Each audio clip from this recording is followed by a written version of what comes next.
Hi everyone, and welcome to the launch episode of the SalesGuru Live podcast. I'm your host Mark Keating, and I'm excited that SalesGuru has started its very own podcast show.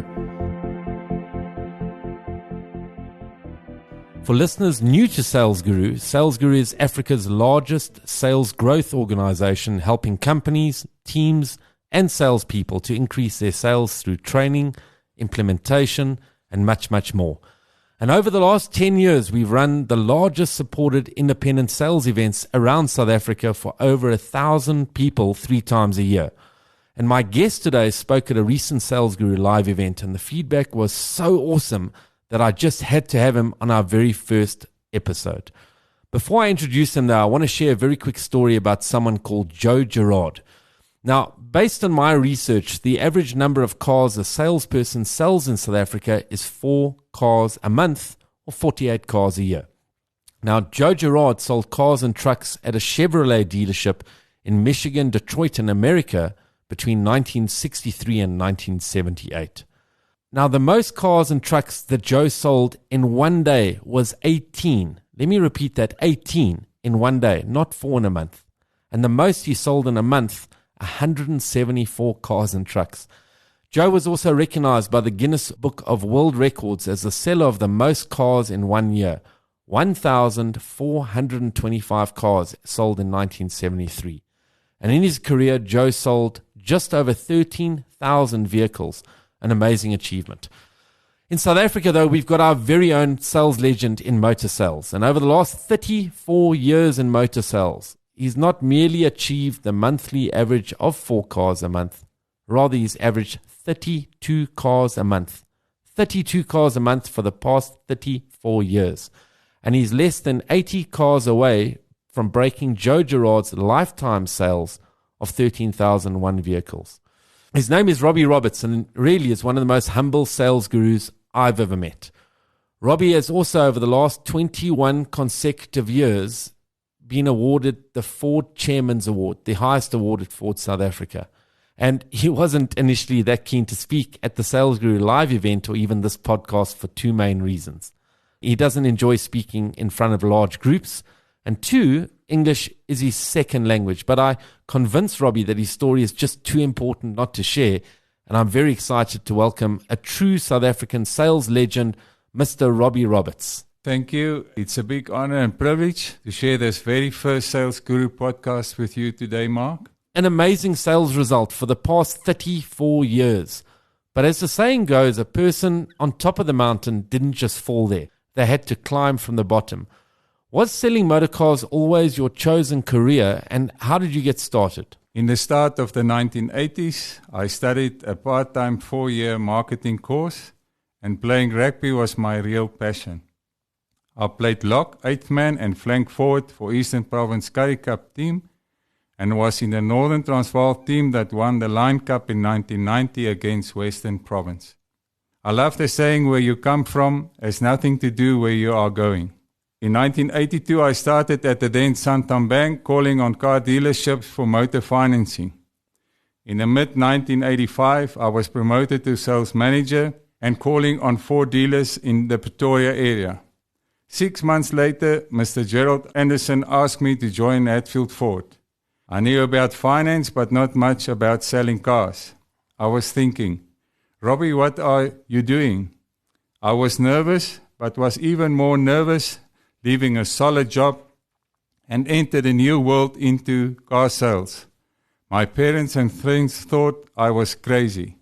I needed another challenge, and that's important because I feel you constantly have to challenge yourself to grow. In the first month, I tripled my monthly earnings. I sold more than 10 cars in the first month, and I've never looked back. Up to today, the only time I look back is to see what I've achieved over the years. Now, Robbie, 10 cars in your first month is the stuff of dreams. How did you get off to such a fast start? I worked out quickly where I could find potential customers, and it was the workshop. This is where customers bring in their cars for service, so I spent time on the workshop. Whilst other salespeople were still sleeping, I would be ready and waiting from 6 a.m. in the workshop when customers brought in their cars for service. I drew all the customer files from salesmen that left so-called orphan customers, and that was my start. Now, Robbie, 6 a.m. you said. That seems like a very early start for most people, especially some people I know in sales. Absolutely. And most people back then and still today are not early risers. I simply did and continue to do what most others will not do. The early bird gets the worm. I get up in the morning with determination and go to bed with satisfaction. Robbie, tell me more about what you determine to do every day and what satisfaction looks like to you at the end of every day. I get up with determination in the morning. I always plan my work and work my plan. Always think of yourself as someone who is important. The sense of determination is to make up your mind. It finds roots in the old French word meaning decision. Hang out with big thinkers. Keep away from negative people in business and life.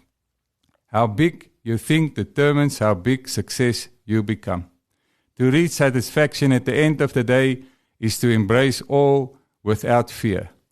The word if, instant failure, has never been in my vocabulary, and don't let anybody rent space in your head that is not a good tenant. Tell me a little bit more about that. You got what it takes, but it will take everything you got.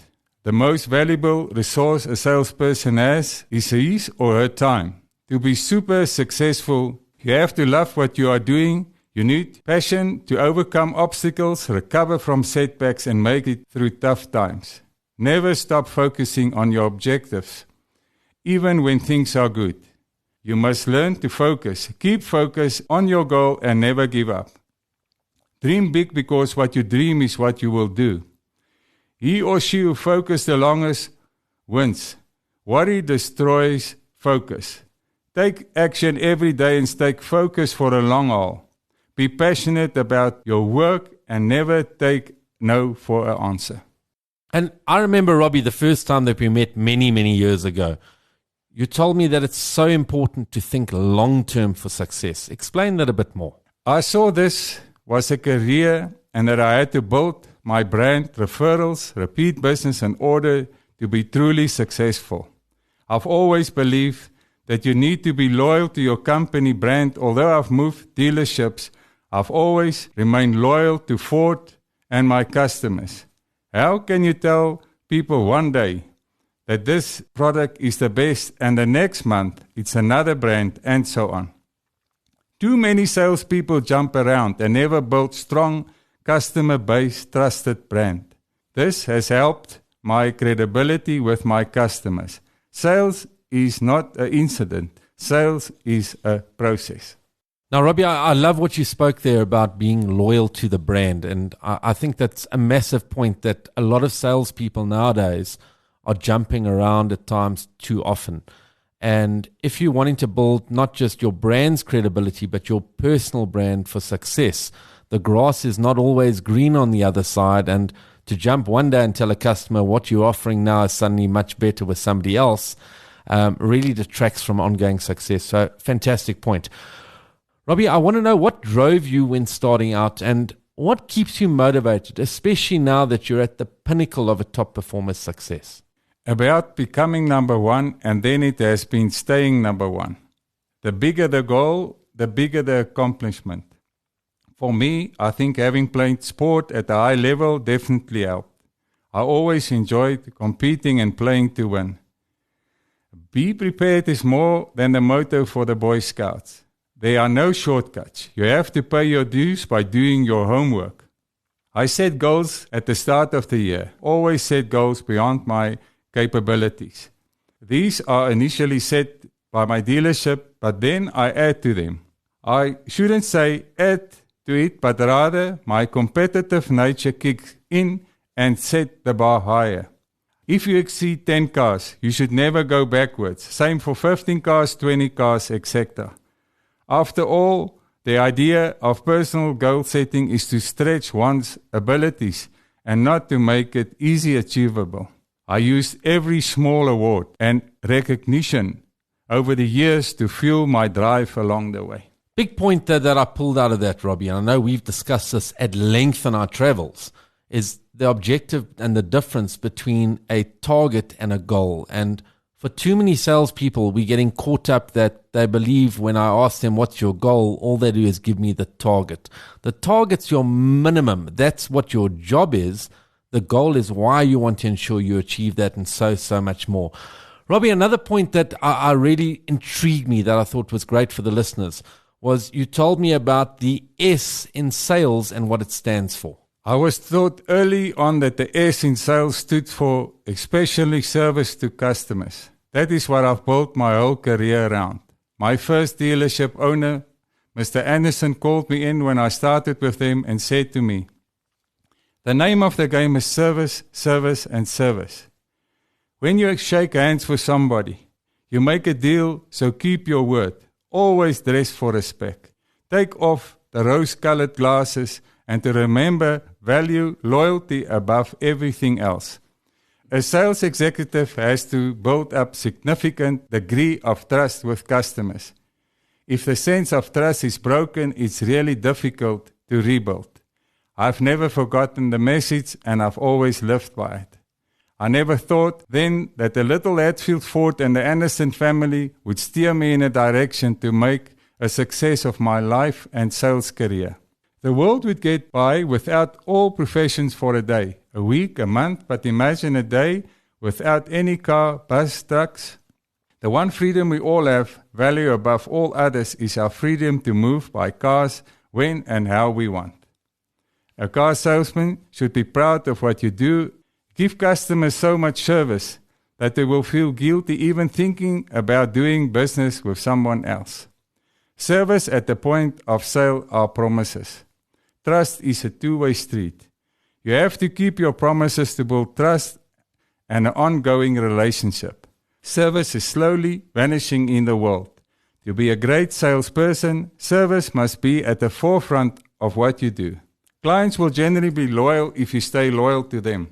The salesperson who supports their client through a crisis or transaction will usually be rewarded at some point. Really a great point, and something that you've mentioned strongly is around the service element. And too often I think that salespeople believe that the sale ends when the sale is made. It's really where the relationship begins. Now, Robbie, tell me a few other ingredients of your secret service sauce. I've never seen sales as an 8 to 5 job. I've always seen it as running my own business within the bigger business. In sales, you get out what you put in. And the harder I've worked, the more successful I became. And that is also what Gary Player said. The harder you work, the luckier you get. Real sales professionals realize that sales is the same as running their own business with all the upside and none of the cost. You have your own business and make commission without having to worry about pay for rent, landlines, internet, stock, invoicing, collect money, etc. It's an amazing opportunity. I think that salespeople are spoiled with all the tools they have today. I started with a phone book and a telephone, no computer, no internet. Salespeople who simply see an 8 to 5 job are motivated by salary and will battle to do more and earn more. Never stop prospecting. I get a large amount of repeat business and referrals of my passion for customer service. Vision not only leads to the right kind of achievement, it leads to high achievement. My ability to build trust is one of my strong points over the years. If you always deliver what you promised, you will ensure the renewal of the next sale. You never build a long-term successful sales career without delivering awesome service. Robbie, I know another crucial part of your sales recipe is how you structure your day. Share with our listeners a little bit more detail around that. Absolutely. I have a clear daily plan on what is needed to get to the sales figures. I know there are an average of 21 working days in a month, so I break down exactly what I need to do every day, including sales needed. I start working very early every day, much earlier than the average salesman. And give me a breakdown of your day then, Robbie. To achieve my goals and sales numbers, my day starts at 5 in the morning. Let me just hear that again. At what time does your day start? My day starts at 5 in the morning. Sure. I have a structure for every hour of my day, and this time is precious to me, and I'm making sure I don't waste any of it. I always get the admin out of the way first. I make a list of all the numbers to call that day. I stick to a minimum of 30 calls a day. I start calling after 10 in the morning up to 3 in the afternoons. You say calling after 10 in the morning and up to 3 in the afternoons. Why those specific times to you? In my experience, these times work better in speaking with people. From 4, I do my new car deliveries and never depart for home before I plan my next day and do all outstanding quotations and follow-up calls. I know that if I do not stick to this, I will not achieve the results I need. Life is much easier when you stop explaining yourself to people and just do what works for you. Now, Robbie, I see that you make 30 calls a day for both new and existing business. In my experience, not doing enough daily prospecting is one of the main ongoing causes of poor sales results. What do you think? Prospecting is an important part of my day, and that is the key to my success. Never stop prospecting. These 30 calls a day ensure I remain at the forefront of my customers' minds, but also introduce me to new potential customers. This may not produce a sale immediately, but ensure the bottom level of my sales pipeline is always full. Robbie, I've been working with various sales teams where the individual is not achieving target, but still feels they don't have enough time in the day to call even 10 prospects. What do you say to this? If you cannot make at least 10 calls a day, you are not a salesperson and should get out of sales. Why do you say this, Robbie? Prospecting feeds the future. If you can't make time for future sales, then you're done. I agree with you, Robbie. Now, many salespeople battle with the concept of feeling rejected. Rejected when they hear somebody saying no on the phone or in person. How do you handle this? We have been hearing no since we were children. No, don't do that. Do not touch that. One must move on to the next potential customer without letting no get to you. Such a big point, this, Robbie. I've just spoken at a recent SalesGuru Live event on rejection-proof selling. And I think too often people are using it as an excuse when the reality is that we've chosen to be in sales, and sales is the number one rejection business in the world. If one cannot make peace that we're in the rejection business and hearing the no business, and the more no's that we get to, the more potential yeses we uncover, then I think people potentially need to have a strong look if sales is the right chosen profession for them. At one of our recent discussions, I asked you, Robbie, what's your best advice if I was starting in sales at your dealership tomorrow? Call all the orphan customers. Spend time in a workshop as an average of 40 potential customers arrive at your doorstep daily. Now, orphan customers are not customers with no parents, rather customers who've bought a car from your dealership and the salespeople have left. Is my understanding correct? Correct. And most dealerships have a lot of these. It's a gold mine and a great way to build your own database. Robbie, what would happen if an error called one of your customers if I was calling off orphan customers or various lists at your dealership? As this really does happen in sales from time to time, and some salespeople get really upset when they feel another salesperson has called their customer. If it's my customer they call and the customer do not say they only deal with Robbie, then they are not my customer. I ensure I give such great service that my customers will feel guilty buying a car from anyone else. How important is building trust, and how do you do this? Honesty and trust is your brand. People are always wary of a car salesman. The odds are against me from the start. Honesty and trust plus service are the foundation of my beliefs. Without them, you get no referrals. I build trust by showing genuine interest in them and what they want, and only recommend a car if it's the right fit for them. Too many salespeople just start to sell, and sell. Again, another great point, and they've spoken about how do you build trust. Too often people are starting with that sales pitch as opposed to really the starting element of trust is others feeling that you care about them, their needs and their interests. Now, Robbie, what about records and customer information? Almost 13,000 cars that you've sold is a huge amount of information. What do you do in managing this information and keeping in touch with your customers? If you want to be the best, you must be different to the rest. From the very start, I kept all records, including their birthdays. And I used these records for loyalty and repeat business. I sent out birthday emails, Christmas cards, text messages, WhatsApps, and more. Robbie, you have an amazing 3 times 3 times 3 times 1 customer loyalty experience. And my understanding when we shared this is you make contact with them 3 hours after they've taken delivery of the vehicle, 3 days later, 3 months later, a year later, and then they go into an ongoing customer loyalty process with you. And I love this because I've forgotten to renew my vehicle license at times. And I know when you call, you say it's regarding the car's first birthday, if we're talking that you've called them after a year in the process. Share a little bit more about that. I always make it about the car, and it's the small things like making my customers aware that their license renewal is coming up and offering to assist that goes a long way.